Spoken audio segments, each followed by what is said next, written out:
We're live. Oh, now we're live. Hello, welcome to Schmoedown All Access. I'm your host, Caleb Lil Boatman. And yeah, we got a really good episode for you today. We got, covering the little mini gauntlet that we had for the 8th seed in the tournament. First up, we'll start with my co-host, Haven Pendergast, the villain running the ones and twos. How are you? I'm doing fantastic, man. Hey, man, we had 3 matches this week on the Schmoedown, and I am happy as hell to talk about it. Yeah, definitely. Now, he runs the IG League. It is the King of Hearts, James Schmoedown, and the wrestling champion as well. Wrestling trivia. Yes, indeed. And glad to be here, Boatman. 2 weeks in a row. It's a new record for me since I've been back, so hopefully keep that train rolling. It's good to be here. Glad to talk Schmoedown always. Yeah, definitely. And somebody who we're glad to have back, it is somebody who's very happy with the results of this week's match, I assume. It is the intern, Brandon Hanna. How are you? I'm doing great. Yeah, it's a successful week for the boss, so all smiles over here. Yeah, definitely. So let's get into this first match with the boss, Ben Bateman, and Janine the Machine, both of them, fighting for this 8th seed in the tournament. Ben Bateman and Janine both do okay in their first round. Bateman getting 4 points, Janine getting 5. Let's start out with Haven. What did you think about the first round, the entrances, and just your thoughts going into the match, everything leading up to the first round? Well, that's a lot to cover in a short time, so I guess I'm going to be long-winded here, fellas. Sorry about that. But, yeah, this match started with the classic duel, of Christian and Ellis, Mark Ellis doing the commentary. We had Finstock in the house. He just shows that the tag team tournament, the corruption tournament or anarchy is spreading throughout the rest of the divisions, man. It was good to see Finstock being there to support Ben the boss Bateman. They had a killer fucking promo. Jay Washington was there with the Machine. She was wearing the tracksuit in the beginning before, they went into the ring. She came out with a great entrance, Misty Knight. She punched the camera. She broke that one. She don't give a shit about the rules. But I really like the atmosphere between Kidnap Salk, Ben Bateman, and Mark Riley's coming out with them a lot, man. This is looking like the prophecy's coming true, man. We might have a new stable here, and hell yeah, man, this was a good time. The first round was good, they answered enough questions each. I think Ben was in the lead 6-5. No. At the end of the first round, Janine was in the lead 5-4. 5-4, yeah, that's right. That's absolutely correct. Yeah. I think this match should have went on second. I think this should have been the main event. I think the Lon Harris McCougar match should have went on first. But that's just me, if I was booking it, because the boss, he doesn't do anything but headline. So this was kind of a slap in the face, but he didn't care. He came in. Maybe that distracted him in the first round. Maybe he just wasn't thinking clearly. But 5-4. It was okay. They left a lot of points on the board in the first round. Some of those questions, I think, if they had enough time, they probably would have got. But yeah, Janina, she plays hard, man. And it's good to see her in the ring. Yeah, definitely. Going over to Brandon. Yeah, well, Janine's entrance was fantastic as always.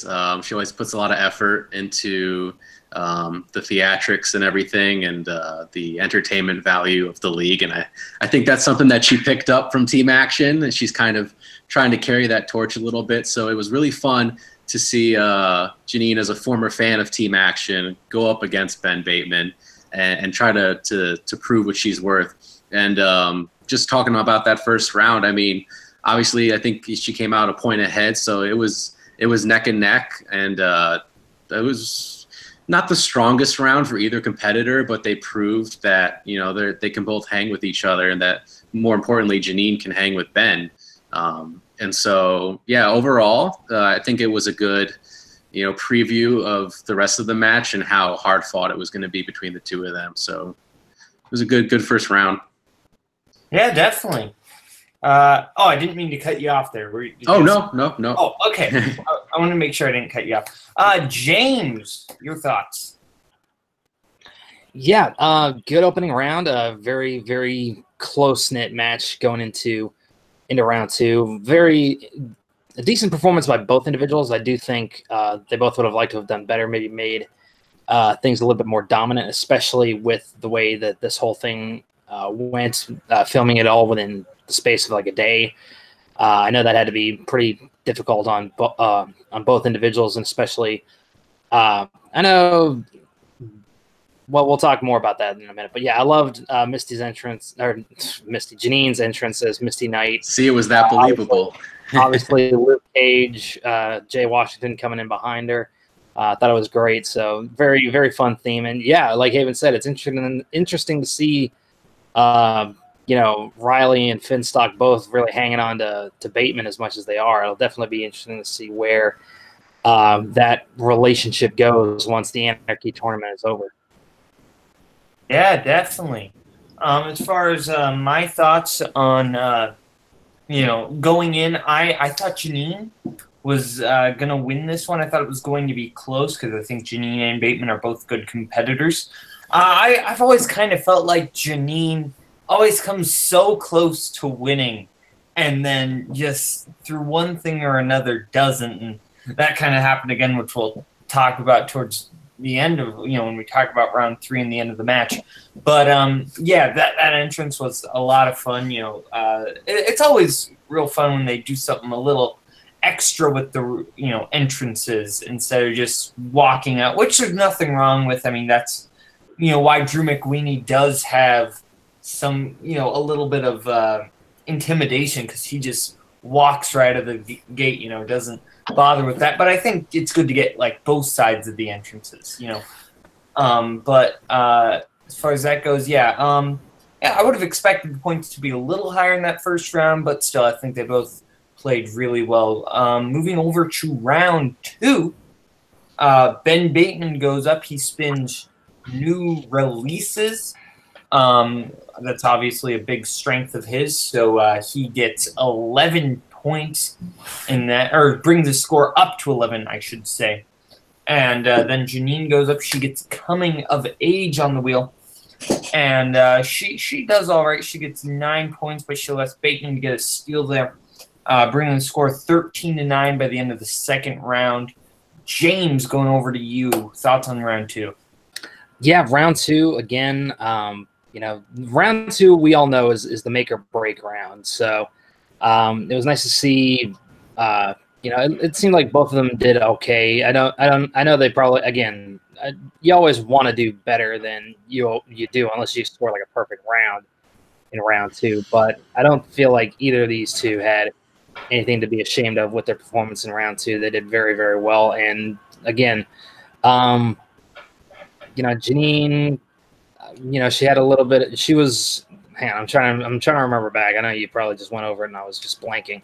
I know she was behind going into round 2, I believe. Or yeah, she was ahead at the end of round 1, right? Going into round 2, but then at the end of round 2, she was behind going into round 3. So, and I know that's definitely never where you want to end up, because especially in that situation.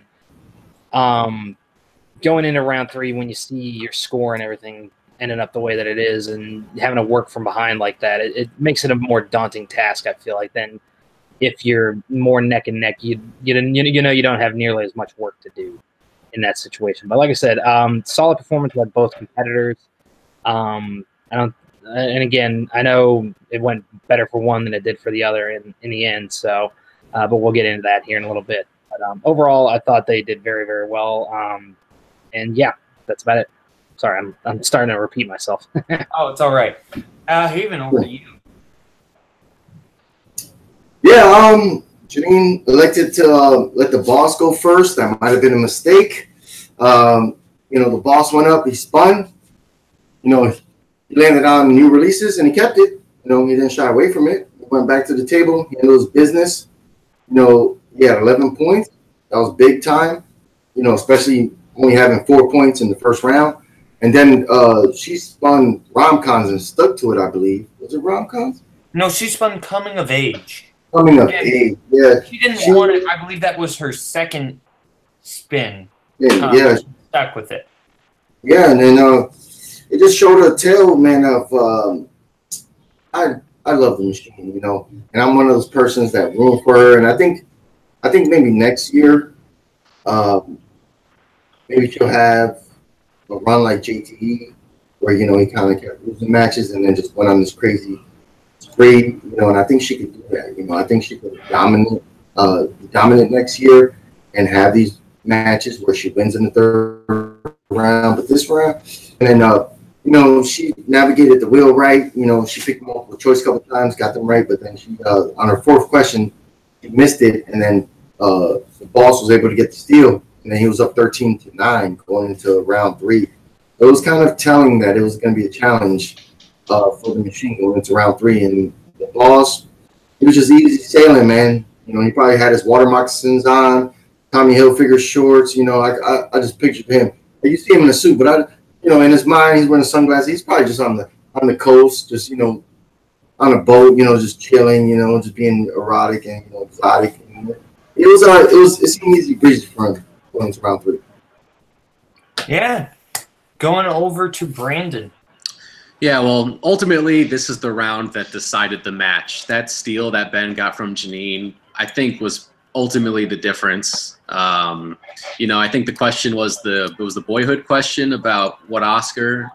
Yes. Yeah, and Janine said Best Actress, and the answer was Best Supporting Actress. So that's a really tough break, especially because I'm sure Ben knew it, but when you say Best Actress and it's wrong, then that really narrows down the categories for someone who is typically strong in Oscars like Ben.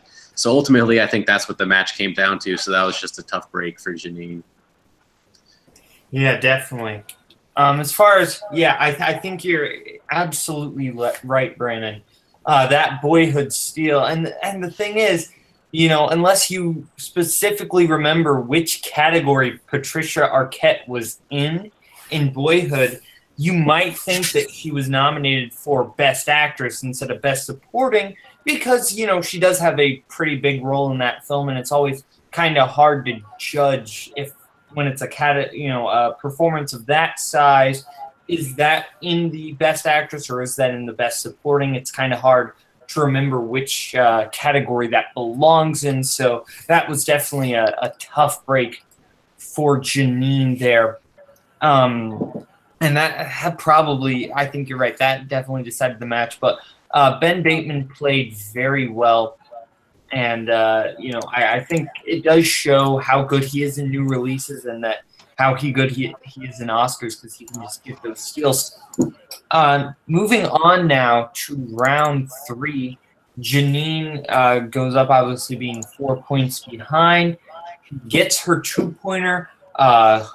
What is the name of the film sequel to, or the film adaptation sequel to Firefly? She gets that right. Serenity, and then she goes up, asks her 2-pointer, and that is in Jerry Maguire. Cuba Gooding Jr.'s Rod Tidwell plays for what? The 3-pointer. Yeah. Oh, I didn't say that. Sorry. I meant to say 3-pointer. Goes up. Is asked her 3-pointer, and Jerry Maguire, Cuba Gooding Jr.'s Rod Tidwell plays for what real NFL team? She missed that one. Goes up, is asked her 5-point question. She gets that in Disney Hercules. What is the name of Hades' 2 minion sidekicks? Pain and Panic.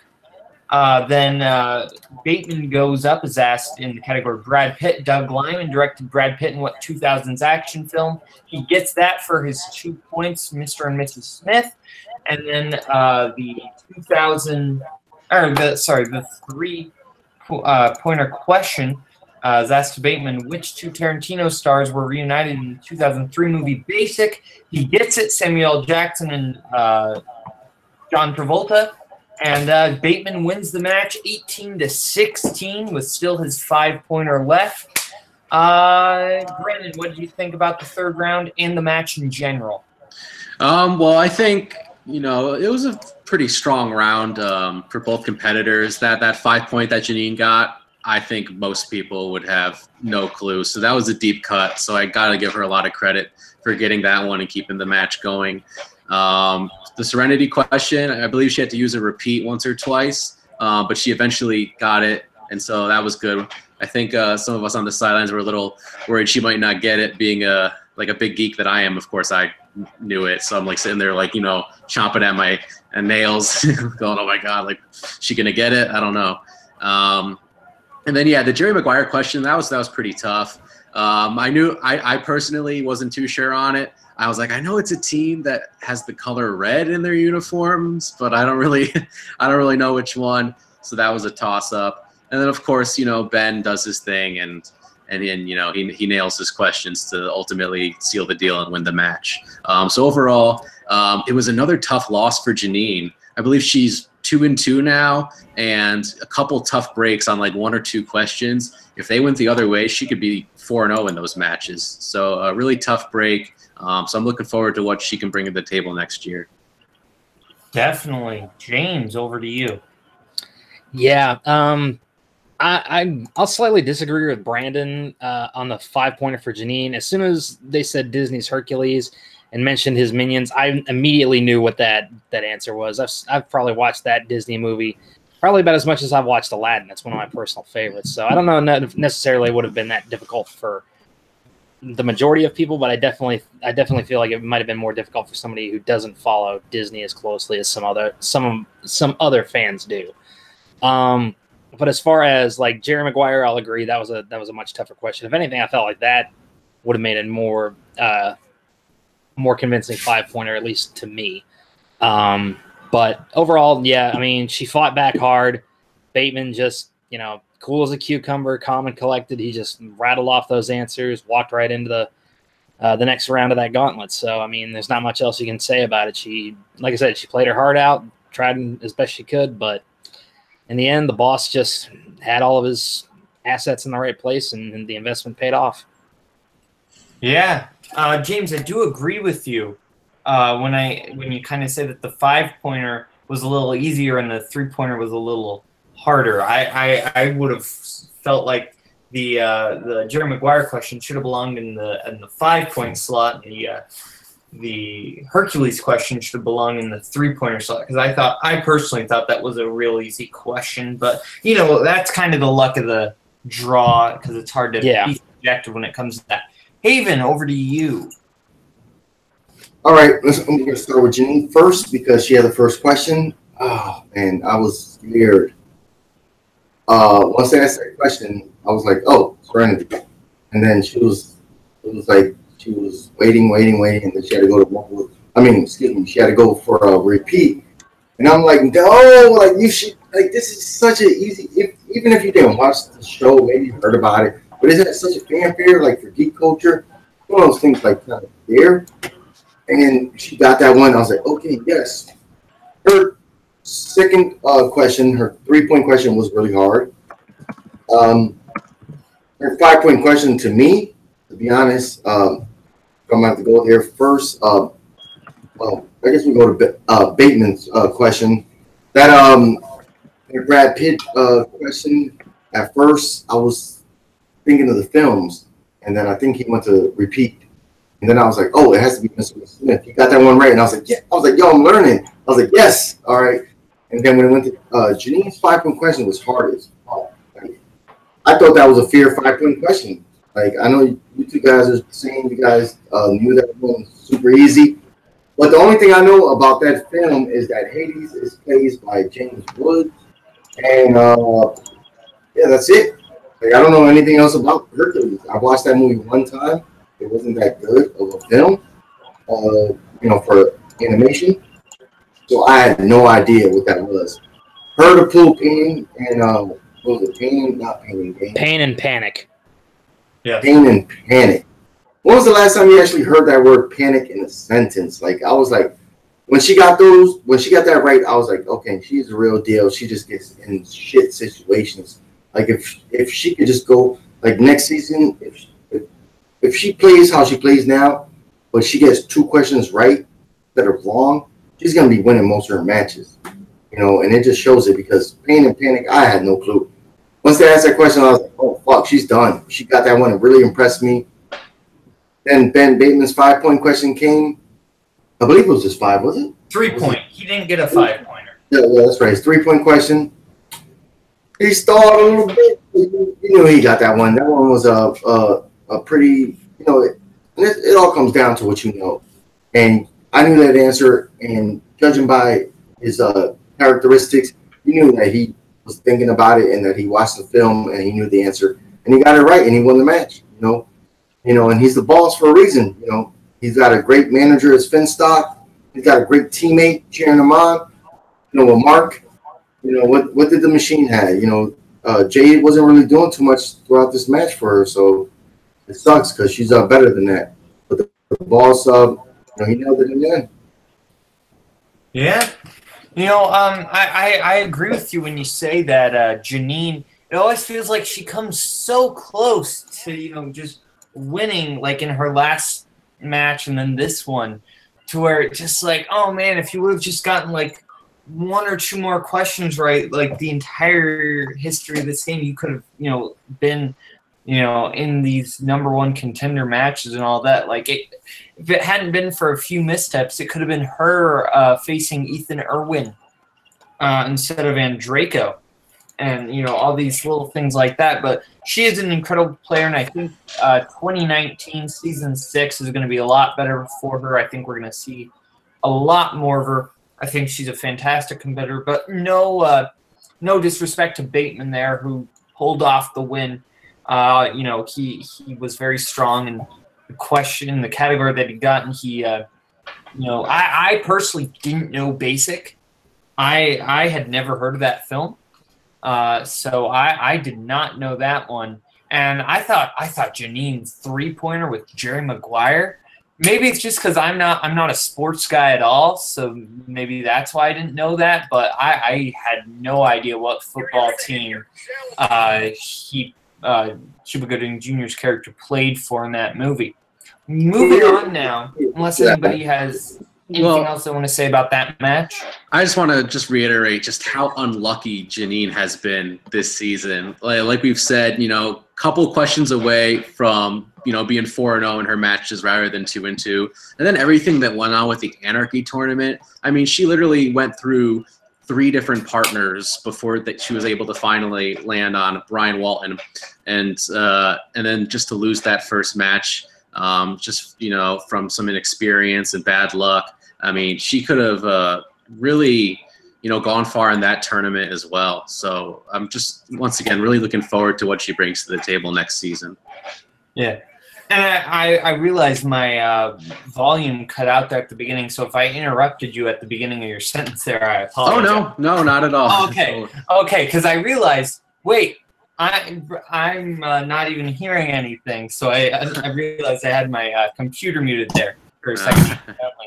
Anyway, moving on to Josh Makuga versus Lon Harris, the other match in this video. You know, you had both these competitors coming out, and these are 2 very entertaining competitors, at least in my opinion. And you know, Josh Makuga comes out doing his thing. Lon Harris comes out doing his like professor character that he does. That's really, really fun. And Lon Harris comes out of the gate doing so well, getting 8 points, all 8 of his first round questions, just missing that bonus question. But Makuga keeping up with him, getting 5 points there. So both, you know, Makuga only missing 3 points because you never quite know what Makuga's going to do. It's basically a 50-50 shot if he's going to get that answer correct or not, because he's, you know, that luck power that he has with him. But yeah, Brandon, what were your thoughts, you know, going into this match, everything leading up to the match, and the first round? Well, Makuga is always highly entertaining to watch. The high energy that he always brings to the Schmoedown stage is just always a lot of fun to watch him. And you know, him chanting out "mow the lawn," mow the lawn. You know, is he always finds a way to get the crowd engaged. So that was a lot of fun. But I think, before it even got started, I think everyone thought that Lon would pretty easily take care of Makuga. But, you never know. Makuga is known to get very lucky. And, despite his reputation, he can win matches. He has some good some good matches when he comes in and he plays hard and he gets lucky, and he always does that thing where he guesses things right through the second round to keep himself alive. So going in, definitely favoring Lon, but overall, always fun to see these two guys play. Yeah, definitely. Haven, over to you. Haven. Yeah, it's always great to see. It's always great to see Josh Makuga. Like, that dude's a blast. He's funny as hell. He's so entertaining. With his wordage and just his enthusiasm, he gets you wrapped up into it. And a lot of these guys that play there don't really have that level of excitement that, like, is captivating. And you're like, okay, I go into this guy and watch him. Because certain people, going in like, okay, this guy knows a lot about movies.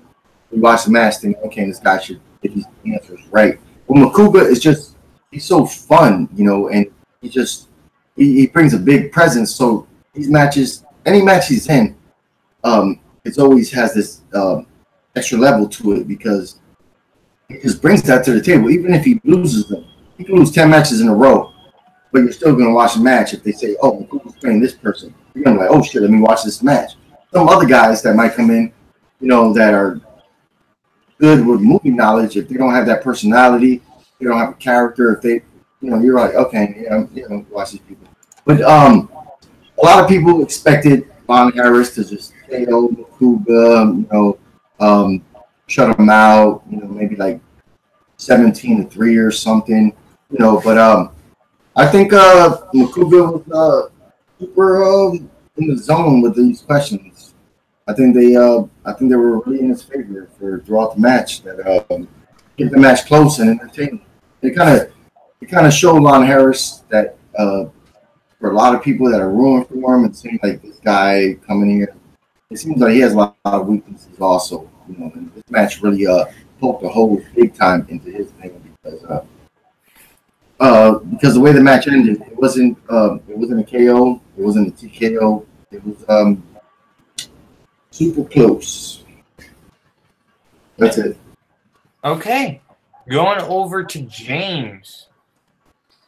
Yeah. Overall, we knew Lon Harris was always going to come out strong with whatever round whatever round he's in, especially the first round. As of late, he's been pretty good at getting perfect rounds every single time. Makuga, he's always going to bring the entertainment factor one way or the other. I know a lot of people, like Haven said, were counting on a knockout from Lon Harris.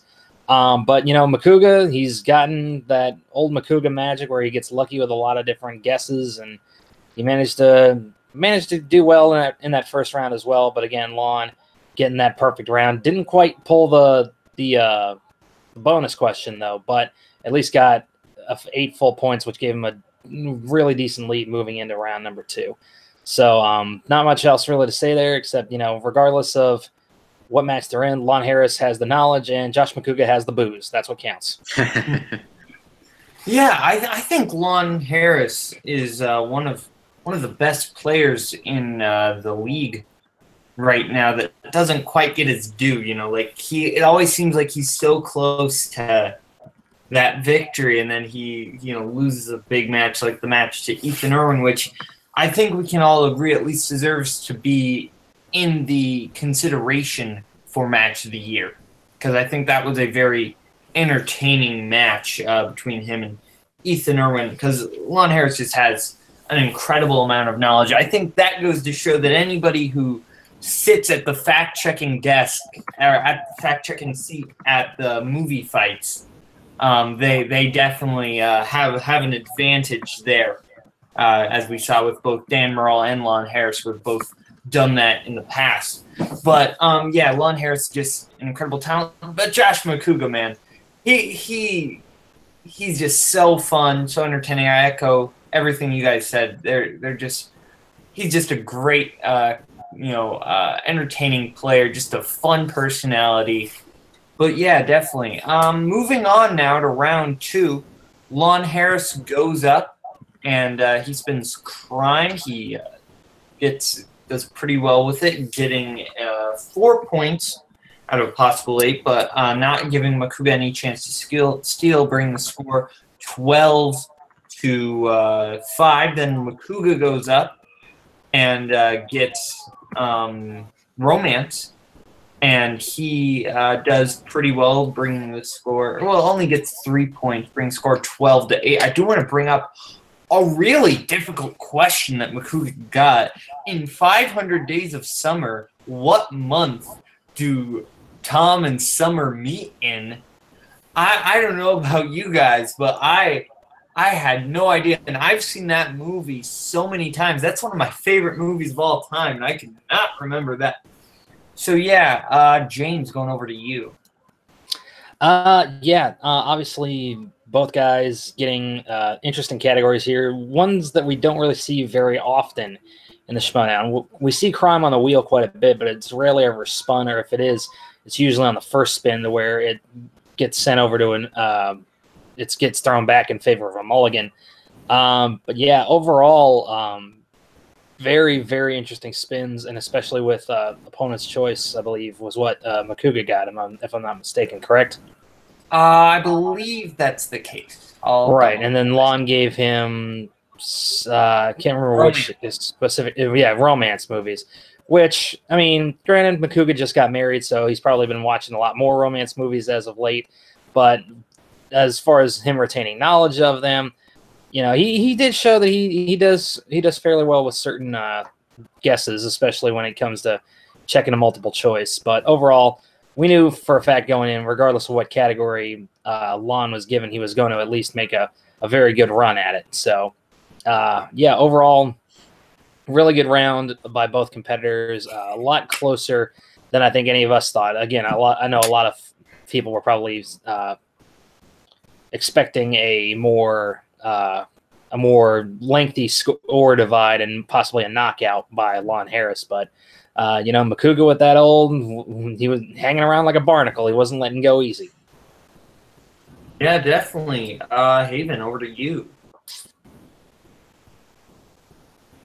Haven. Round two was what I expected because of the way the round was. Lon Harris, he got 4 points in it. In round 2, he got 12 points.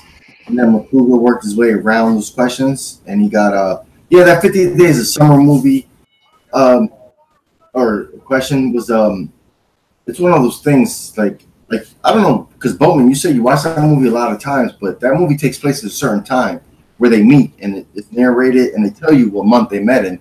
So I thought, it's a fair question, Yeah, you could use that one for maybe a third round question, maybe a 3-pointer, maybe a 5-pointer, maybe even a 2-pointer. Depends on what people know. But it's one of those things, where it's like sometimes questions come at you and you're like, "Oh shit, that's a pretty good question," And you can't have all like fucking super easy duck questions in round 2.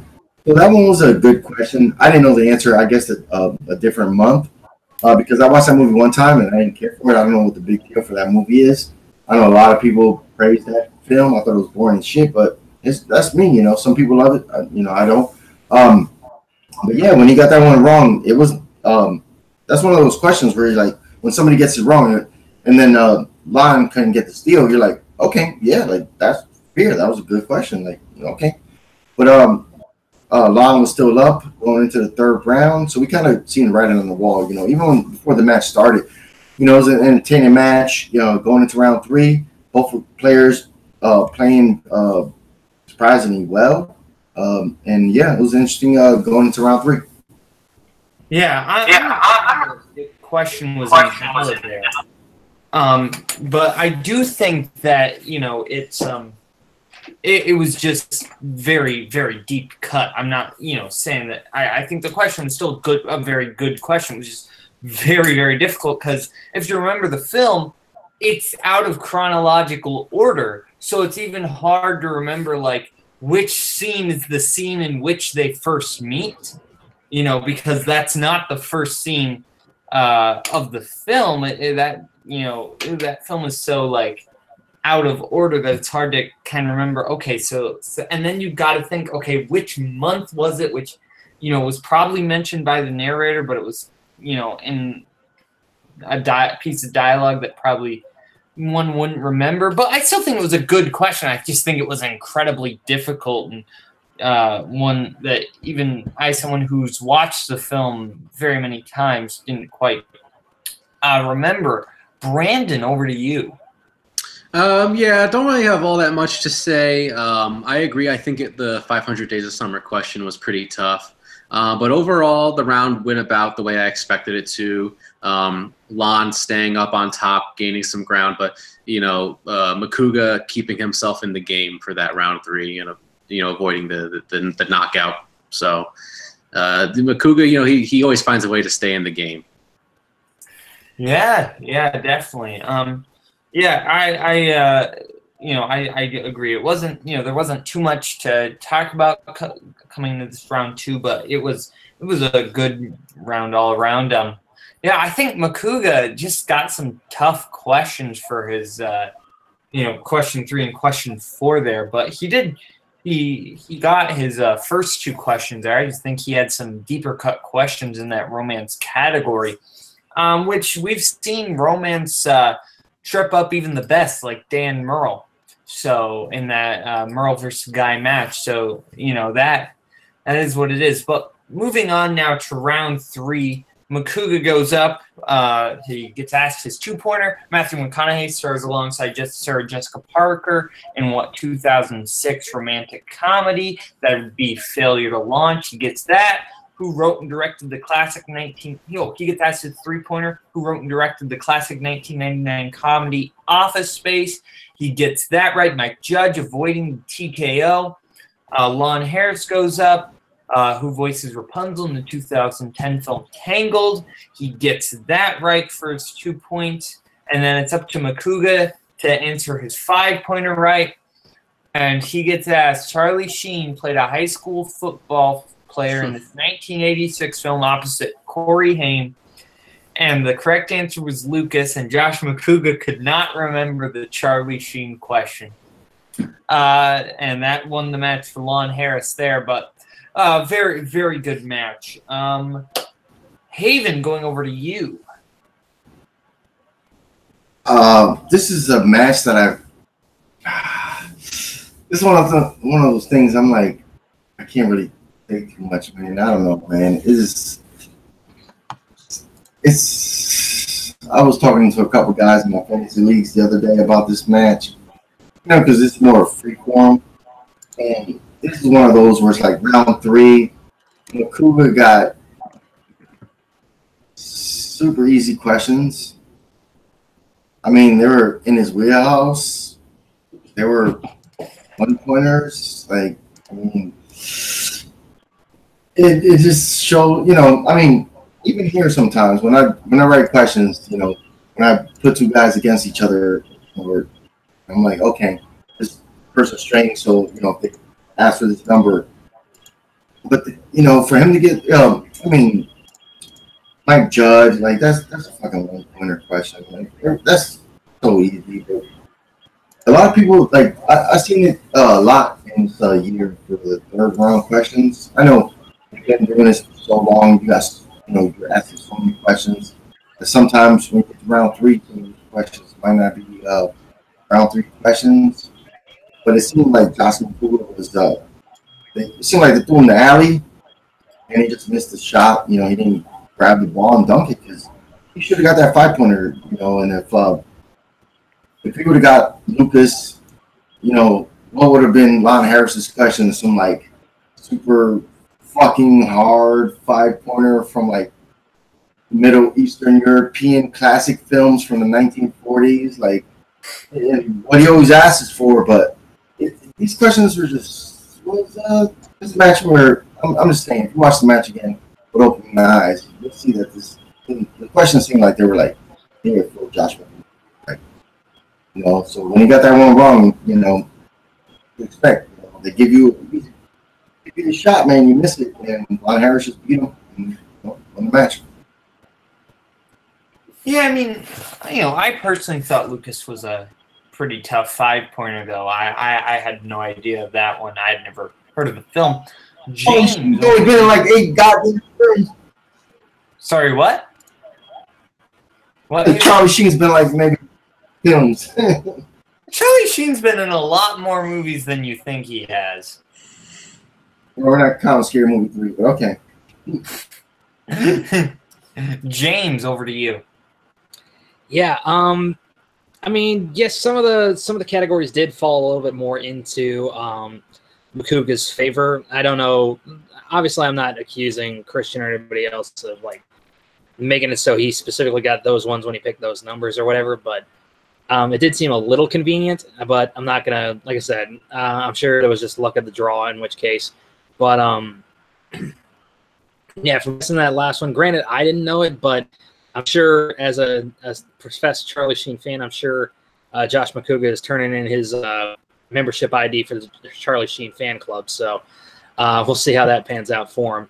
But yeah, I mean, overall, the result is kind of what we all expected. Lon Harris with the victory. Now moving on to the finals against Ben Bateman to see who would fill that 8th spot in the tournament. So yeah, really good stuff. Yeah. Brandon. Yeah, I personally thought that Makuga's 5-pointer was a little tough. I think we often forget that sometimes questions that we think are easy could be hard for other competitors and vice versa. So it's really easy to try to fall into that trap of going, well, I think maybe these questions were too easy. But, sometimes you do get lucky with stuff that you know. You get unlucky with stuff that you don't know. And, I mean, that's part of the game. And overall, I think I agree the match ended the way that we expected that it would. Makuga put up a decent enough fight, but overall, Lon is just he's too strong of a competitor. I think we're going to see some great things from him going forward. Yeah, definitely. Yeah, I think I think everybody kind of had Lon Harris winning, which is what happened. But Makuga really fought hard in that one.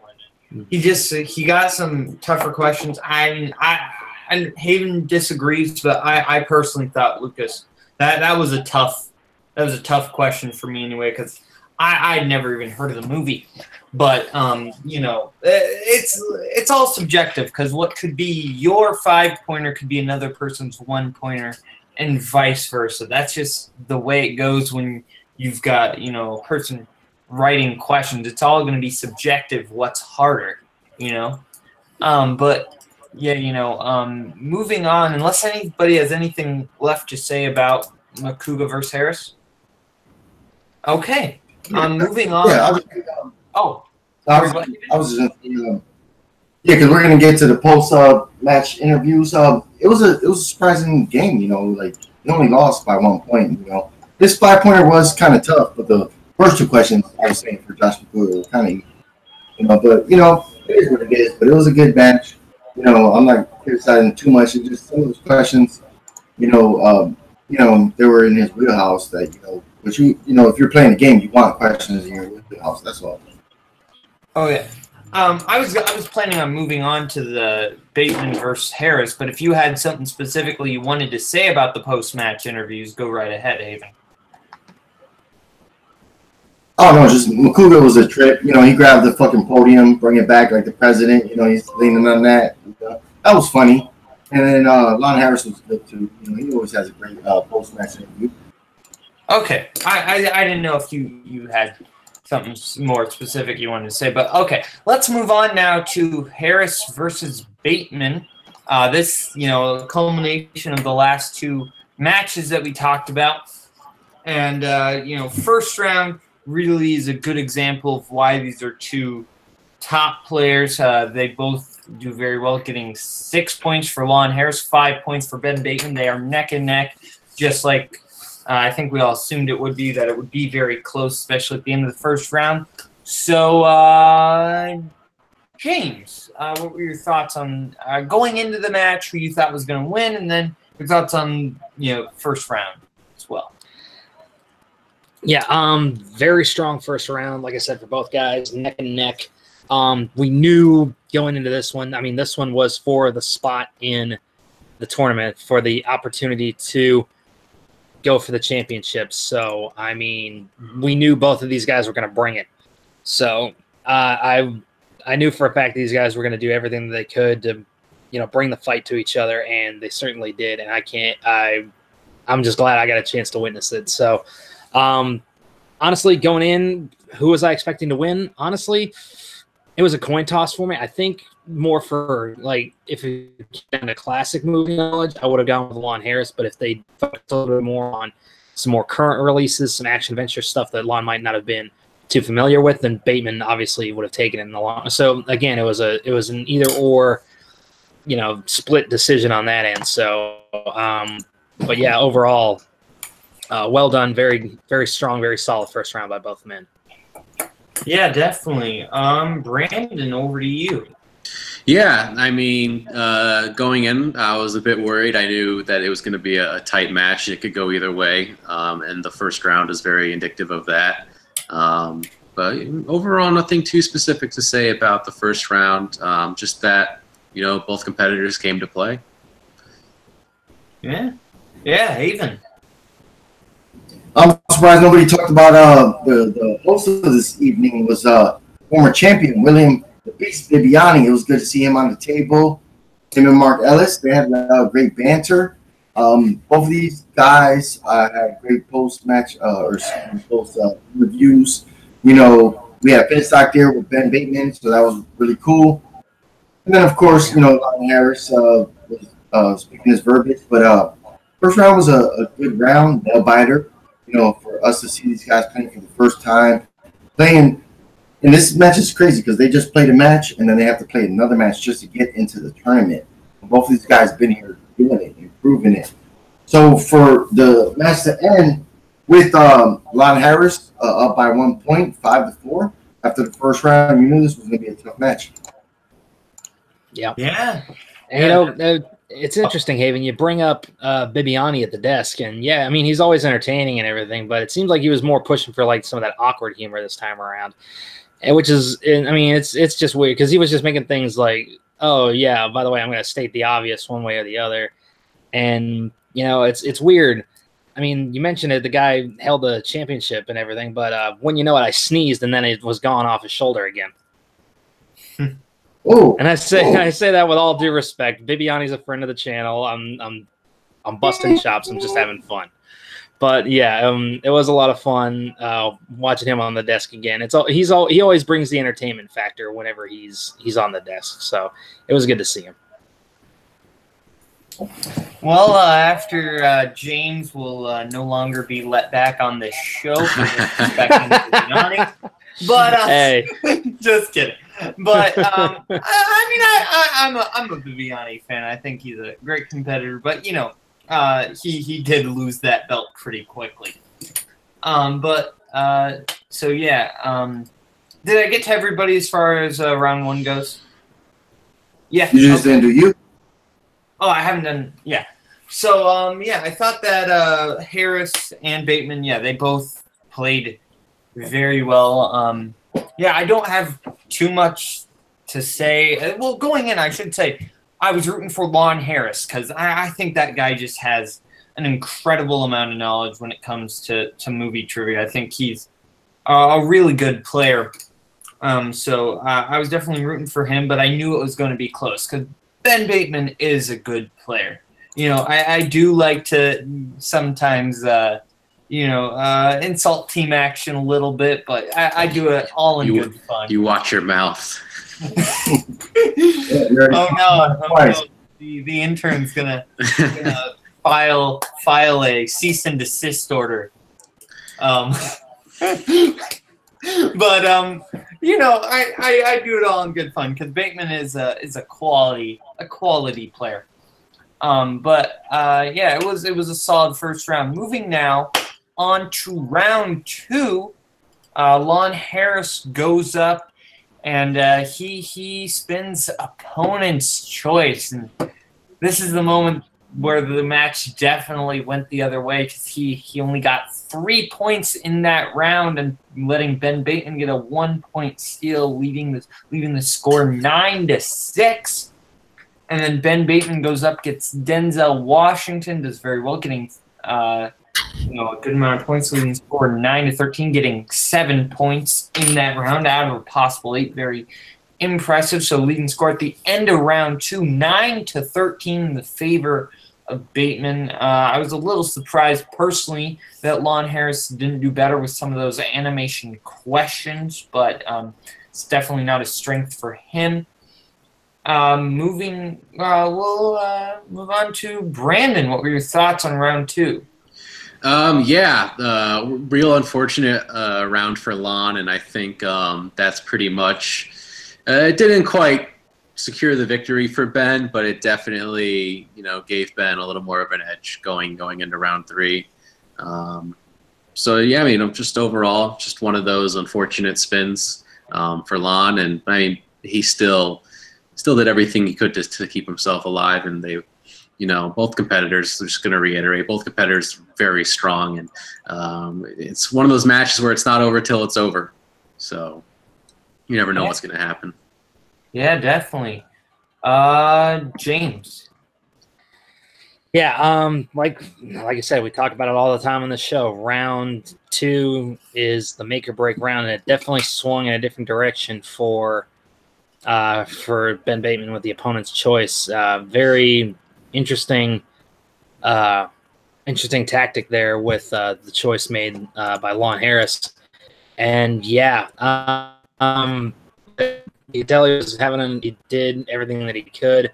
But then, given the way things ended out, and I won't get too far ahead of things, I think he definitely would have done better, but I don't think he's nearly as mad as he would have been if things had gone a slightly different way. But overall, solid run by Lon. Going into the third round, I was actually a little curious to see how things were going to pan out because, like I said, for me it could have gone either way. Round 2 definitely had me sitting on the edge of my seat, wondering which way it was going to go, and round 3 proved exactly the way it went. So we'll get to that in a minute. Yeah, Haven. Yeah, man, round 2 showed what round 2 does. A lot of these guys, they're overhyped. Lon Harris, now everybody knows he's a false prophet. So many people are bandwagon jumping on him, saying, oh my God, this guy's going to take this league by storm. But you don't know that much shit, man, because it just proved it, And this was a great match showing what happens when you have a great manager behind you. Ben Stock, came up, when it landed on an opponent's choice. Hey, man, this sucker don't know animated films. You seen that question in round 1, he got wrong. Boom, they trusted each other. And Lon Harris just showed that he just doesn't watch those films. And then Ben Bateman, cool and collective, he rocked round 2. And he was in the lead, and that's what I expected. I expected him to win this match. I know a lot of people favor Lon Harris, but I was going for the boss this whole time, and it didn't prove me wrong at the end of round 2. Yeah. So I mean, me personally, I'm pretty strong in animation, so I was really surprised that Lon Harris missed a lot of the questions that he missed, like the moon from Despicable Me, and the Shrek 2 question. Those were ones that I was pretty strong. Well, he didn't actually miss Shrek 2; he got it on multiple choice. But I'm very strong in that category, so I was surprised he didn't, do better with that. But especially when the animated questions go a little bit more recent, they get a little tougher for maybe some of the older competitors who grew up more in the 80s and 90s and didn't watch as many as the 2010s animated films. Bateman, he's regardless, he did very well. I do think Harris would have done better had he spun something else, but that's the thing. You got to be strong everywhere. That's why, You got to, because you never know what's the wheel of death is going to bring you, you know? Kind of either going to be your best friend or your worst enemy. That's just the way it goes sometimes. So now moving on now to round 3. Round 3, Lon Harris being behind by 4 points. Sorry, not 4 points. Oh, yes, 4 points. Yes, 4 points. Gets up on category of Spielberg. The question is, what Spielberg movie was released the same year as A New Hope? He gets that right. Close Encounters of the Third Kind. And then he's asked his 3-pointer, who plays Charlize Theron's co-lead. Charlize Theron's co-lead. Excuse me, I said Charlize Cohen. She's not a Cohen sister. But Charlize Theron's co-lead in the 2003 film Monster. That would be Christina Ricci. He gets the 3-pointer. But that sends it over to Ben Bateman for what I would consider to be a pretty easy 2-pointer, who recorded the song Staying Alive for Saturday Night Fever. That would be the Bee Gees for 2 points. And then sending that back over to Lon Harris, and in what I consider to be a pretty tough question, who plays villainous ex-DEA agent Ty Moncrief in the 1994 Wesley Snipes film Drop Zone. And he did not get that right. Bateman knew that one right away. So going over to James, what are your thoughts on the 3rd round and the match in general? 3rd round, very, very, very interesting. I definitely thought, I couldn't pick a winner, honestly, going into this because I was going back and forth on them so hard. But, yeah, when you get right down to it, you look at the questions they got and the answers they knew. Ben Bateman won, and he deserved it, and it'll be interesting to see how things play out for him going into the tournament. He's got some stiff competition coming up with it. So, obviously this year's tournament, even though there's only 8 competitors, we've really got a very, very diverse, very strong field of players in that tournament. So I'm very eager to see where this goes. Obviously, you've got it'll be interesting because now Bateman is going to be going up against Clark Wolf, who is his teammate Mark Riley's former partner in the Wolves of Steel. So that'll create some interesting tension, I'm sure. But yeah, it'll be interesting to see where it goes. Good to see Bateman get the win. We'll see what happens. Yeah. Haven. Yeah, that was a tough 5-point question. If you weren't, and that's the thing I think that's happening a lot in the Schmoedown. Like a lot of these 90s movies, 80s. Well, yeah, 90s movies are kind of getting forgotten. So many. Some people dismiss them, never watch them. Especially young people. Because Little Boat, you said you never seen this film, right? Yeah, I hadn't even heard of it. Yeah, and I remember when this film came out in theaters, I watched it on a Friday night. So it's just the age difference. And Lon, he played tough, and his last 2 matches came down to basically like 1-point match. And this one was another one. It's a nail biter. It came down. It's a low scoring game. It's just showing that all around the player making it to the tournament for the championship. You could be strong in one category, and maybe great in another category. But if there's something you're weak at and it's exposed, you're not going to make it into this tournament. And especially you got to win a couple more matches now that you're here. I think it's going to be tough for Ben. Congratulations to him for winning this match. I know Lon Harris. It's disappointing for him, but he still has a tag team championships to go for, which is interesting because Bateman is also going to be there.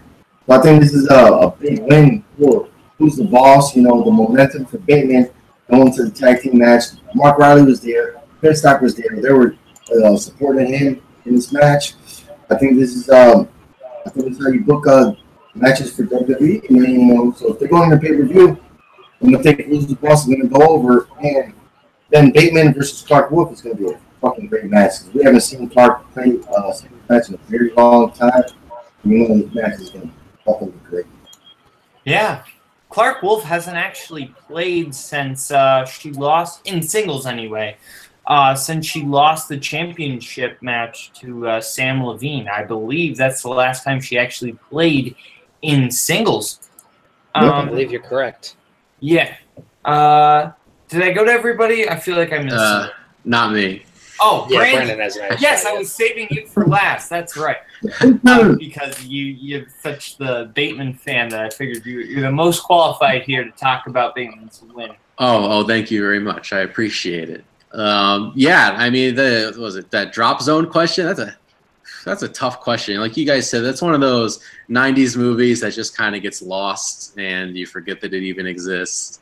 So that was a tough question, but I think all in all, it really came down to that second round making the difference once again. But I mean, the outcome of the match was what I expected. And that was Ben winning and going on to the tournament. Because I mean, he's proven this year that he's really making a name for himself, even outside of team action. That he's a strong competitor and he can handle his own. So it's going to be really interesting to see what he does against Clark Wolf. I truly believe that Clark is one of the toughest competitors in this league. So it's not going to be easy for him. And I think the current Facebook poll about who people think is going to win is neck and neck right now. Yep. So, but I do think even though Clark is one of the best, top 5 players maybe going right now, singles and teams, I think when it comes to being a singles player, she's shown that she can get rattled on occasion. So, and Ben is the kind of player that gets in people's heads. So if he can get in her head and really, do his, team action sort of, show that he puts on, and it could be interesting to see how that plays out. Yeah, definitely. One thing I do want to address here, and I don't want to play conspiracy theorist here, but Lon, I don't remember if it was in this match or it was in the match with Josh McCouga, but Lon Harris said something that kind of indicated about the match between the Harris Bros and who's the boss. And it just the way he sounded, it sounded like that match, at least it definitely sounded like that match had already happened, because he said, I wanted to put that out of mind. It's in the past. I believe he said something to that effect. And that kind of makes, I'm not trying to, be conspiracy theorist here, but that sounds like maybe that he lost that match. I don't know if that is the case or not. We'll see, obviously, but that definitely sounds like that might be going that way. Maybe I'm just reading too much into his interview there. I don't remember which post-match interview. Yeah, we don't want to, cause accusations for the league, especially Schmoedown, which is a great league. I'm not trying to accuse anybody. I'm just some of these matches are taped heavily in advance, which. They have the right to do it because, these guys that plays here, they come from all over the globe and they're always busy doing their careers. So, yeah, sometimes something slips out, and I've seen that a lot with a couple of my fantasy. Somebody's like, oh, man, it looked like he might have spoke something. But, I don't want to talk about it because, I can't wait to see the match, and maybe him was told right there, but I don't know if we should be, really talking about it. Well, I'm sorry. I was just, it was something I noticed, and I wasn't trying to, it was something that I noticed there, and I could just be wrong. Like, that's the thing, is it could be a psych out, but, yeah, sometimes a lot of people that love the Schmoedown, they watch these things, and they break down every fucking words people say, so that, when I started hearing about this, because I didn't catch one of it, when I watched the thing, I was like, oh, I didn't see nothing wrong, but some people are like, oh, man, maybe it might be a hit, but I don't know. I'm looking forward to the match. It didn't seem like it was a big spoiler. Nothing really indicated something. I mean, if you dig deep into it, maybe something, but, I just want to see the match. Yeah, I mean, I wasn't trying to criticize Lon Harris or anybody for doing that. It was just something that I personally noticed. Yeah, we'll move on.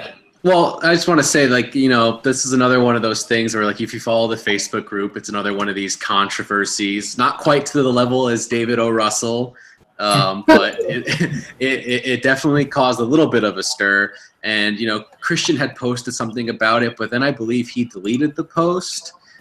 So because of that, you know, I don't really want to talk on the specifics of it either, especially if Christian doesn't really want to talk about it. I didn't know about Christian's post, so. Yeah, that's what I think. He posted something about it, and then someone said that he deleted it, and I couldn't find it, so I think that might have been the case. But all in all, you know, they wouldn't post a spoiler, you know, in these matches. These matches are, you know, obviously reviewed. You know, they're professionals. So I think it's just one of those things just got blown out of proportion, and I wouldn't say it's a spoiler. Yeah, I wasn't.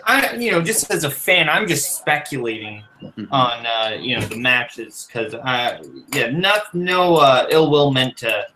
Oh, of course not. No. Yeah, because I mean, you know, but if something did happen just to slip by, that would have been understandable just because of how long those things I presumably take to edit. You know, that's so much footage you got to edit through probably, and so much, you know, good on all the editors at the Schmoedown. We applaud you because that is a tough job. Yeah. Yeah, Wagner's. Yeah.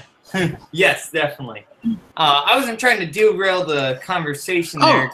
No. I mean, this is a Schmoedown after show, so, you know, we should definitely, if there's any type of controversy, we should definitely address it, you know. But like I said, it's not something that I feel like we should get into too much detail about. It seems like something that, you know, is really not worth causing too much of an uproar over. So. Yeah, I agree. I mean, it was just something, a little thing that I noticed. It's kind of like when you go on like it's like watching Star Wars and that scene in, I believe, A New Hope when the stormtrooper bangs his head on coming out the door. It's like that. It's just little goofs that, you know, you sometimes notice like that. And sometimes they're fun to just point out, but no ill will meant towards anybody. But as far as this match, yeah, that's a tough 5-pointer. At least in my opinion, anyway. There's somebody who's probably watched that film 20 times being like, that should have been a 1-pointer. I've seen Drop Zone like 5 million times. I watch that movie 3 times a day. Some Hillbilly accent and shit now? I don't know what it is. We've officially lost all of our subscribers from the South. I'm a Midwesterner, so we're allowed because Midwesterners are better than Southerners. I'm kidding. Don't unsubscribe. In one show, we've lost the entire South and William Bibiani. Yep. Well, let me just say, a Philly cheesesteak isn't that good. Boom, we've lost Philadelphia too. I'm just messing. Well, here, I'll pile on here. Deep dish pizza's overrated. Boom, we lost Chicago. But yeah, this was a really good match. I thought it was a lot of fun. But yeah, there's one more thing I want to talk about here, and that is the post-credit scene, or whatever you'd like to call it, with Mike Kalinowski meeting with someone. Now, we've seen this person before, if you recall, during Finstock's acceptance speech for Manager of the Year. He showed up and said, change is coming. And now we see Mike Kalinowski kind of dealing with him, and now we don't know. Is this guy just like working for somebody else, or is this guy like Mike's boss? We don't quite know yet, and this is definitely gonna be revealed more. But I think we're definitely gonna. This is something really fun to speculate on. So I'm curious to hear kind of your guys' thoughts on, what is this guy? Is he just working with somebody else too? Is there a third person involved, or is this like the guy? Is this the head of corruption, or at least it definitely seems like he's above Mike Kalinowski anyway. So, Brandon, what are your thoughts? It's really hard to say. It could really go either way on, there being a third party involved, or if there's just another guy that Mike is, pulling the strings on, or what have you. But it's definitely, it's interesting. This corruption storyline has been a lot of fun this year. But coming to the spectacular and the end of the season, I think now is a good time to sort of wrap that storyline up and see how it completes. So I'm really just looking forward. I'm just really looking forward to seeing how they pull it off and what direction the Schmoedown is going to be headed in going into next season. Yeah, James. Yeah, I don't know if he's necessarily the guy behind, corruption, the master manipulator, because we saw after the two-part match on Tuesday a little scene of Kalinowski carrying on a conversation with someone over the phone. Now, we don't know whether it was this guy or if it's somebody else. To me, the vibe I got from the guy that we saw him talking with, he was more, for anybody who's watched Daredevil on Netflix, he was more the James Wesley character, the go-between guy, while Fisk stayed in the shadows. That, to me, is the kind of vibe I got from this guy. So, to me, there's probably somebody a little bit higher up who's actually, pulling the strings and everything. Now, whether that turns out to be, C-Dub's number one suspect, which is Christian Harloff, whether it turns out to be Tom Dagnino or somebody completely different that we haven't seen yet before in the Schmoedown, that remains to be seen. But it's nice to see that we're finally starting to tug on that corruption thread just a little bit more and trying to get to the bottom of it. Yeah, Haven. This is the same guy that showed up last year during awards, right? You gonna big deal about it? Yeah, he showed up Crash Finstock's interview. Tom was taking awards, showed up, talking, next year he's going to be different. If I'm not mistaken, I don't know, because we didn't get too many hints this year. If somebody pulled in the strings, we kind of thought Christian pulling bad strings.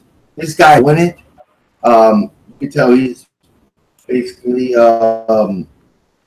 like, if you're going to introduce like Inspector Gadget, his villain, who's behind the his face, he's just the ball and the cat.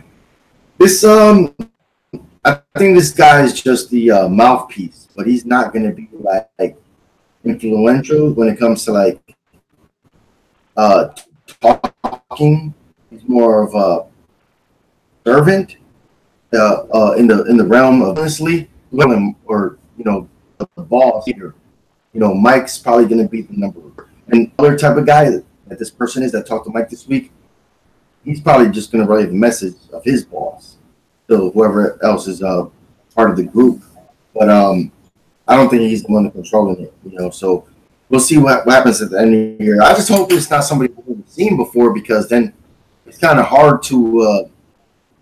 I watch wrestling. Wrestling, you kind of lend yourself to like fantasy, but in sports, if you watch like football, basketball, some guys in like a cloak and then like and just like reveal himself like, oh shit, look, Kobe Bryant just joined back up with the Lakers and scores the last point of the game. And that's not going to happen in football because contracts are disputed.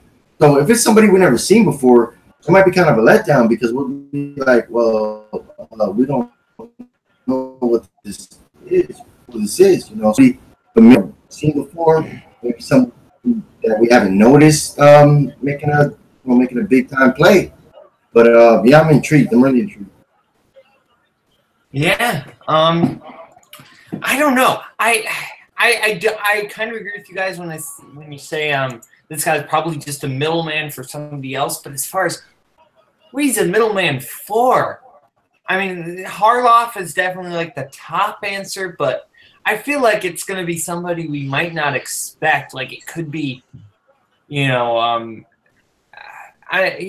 people said it's Finstock or Tom Dagnino.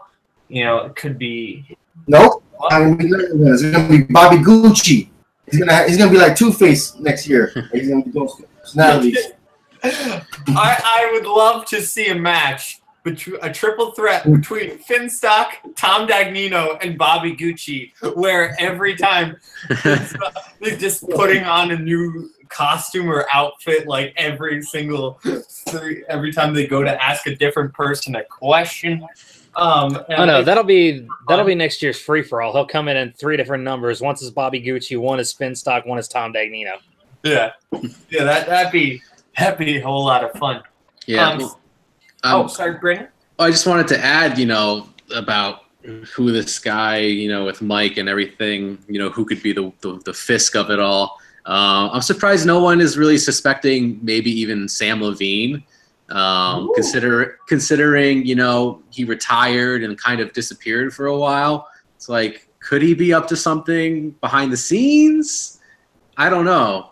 There might be certain things about the league that, maybe, just like Mike, maybe Sam feels that, are not being done properly.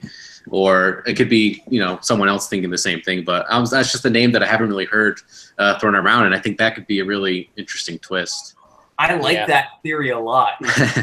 Yeah, but on that same line, I mean, we could also say maybe he's taking his moniker a little more seriously. What about The Godfather? What about Drew McWeeny? Ooh. Could be. My favorite theory that was suggested in Facebook comment that I saw, I don't remember who said it, but they said they really wished it was Cody Hall the whole time. Sold. That's what I want now. Yes. Cody Hall, the unsuspected mastermind of corruption and everything. He's just been playing this character the whole time, and he's super good at trivia, and nobody just making sure all of us would be unsuspected. That'd be the best thing. You have no idea how badly I want that now.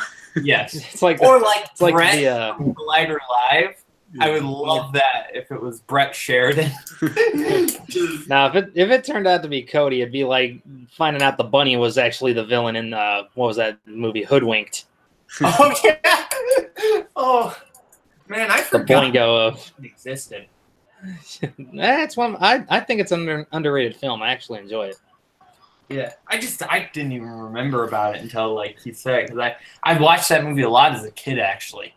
But yeah. So last week. Ooh, touche. But so yeah. Unless anybody has anything else they want to say about the matches or anything like that, we're gonna move on and go around the world to see where we can find all our great panelists. Okay, Haven, we'll go to James. Why don't you tell everybody where they can find you? Sure thing. You can find me right here at Jack of All Trivia. I run the Inner Geekdom Leagues every Monday, where you get a big 6-man gauntlet match coming up on Monday. It is going to be a huge night. It'll be Jay Burns, Chris C-Dub Woodburn, Caleb Boatman, Caleb Hansen, Dominic Rizzi, and I always forget the last one, Richard Schwartz. Yes. All 6 of those men will be competing to see who earns 10 big points in the Sweaty Nerd Series, and that will actually go ahead to set up the finals. You can also find me defending the Wrestling League Championship, as well as competing in the movie leagues, where I don't do nearly as well. You can also find me over on my own YouTube channel, James Schmo.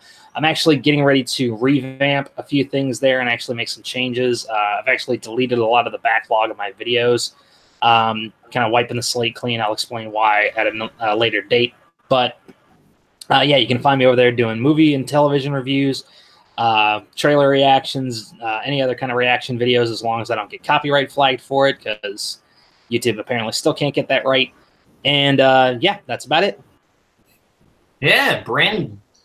Yeah, you can find me at Twitter and Instagram at BrandonHannah07, and you can find me on YouTube. Just look up Brandon Hannah. I haven't posted anything in a while, but I'm working on some stuff for the end of the year. I've got a much belated Halloween 2018 spoiler review coming out later today, and expect to see some stuff on a weekly basis for the rest of the month, and then some videos to cap off everything at the end of the year. Yeah. Haven. Of course, you can find me on Facebook at Jack of All Trivia. That's how we become friends. That's how you get to know a lot of people that are on here in the league. And that's how you get booked in matches. Of course, you can find me on Mr. Grant Gregory's channel as the comic book champion. Hopefully, we get that going again. And of course, on YouTube at Jack of All Trivia. And on Tuesdays and Fridays, of course, I'm watching the Schmoedown because I love those matches. Yeah. And I am Caleb Boatman, and you can find me at Schmoedown, hosting Schmoedown All Access every Sunday, usually at 3 p.m. Eastern Time. We have a lot of fun here. You can find me playing in trivia matches. This Tuesday, I got a match against Nazario in movies. That's going to be a lot of fun. This Monday, before that, as James said, I've got that 6-man gauntlet, so you can watch me lose that because we know how I am at an IG. From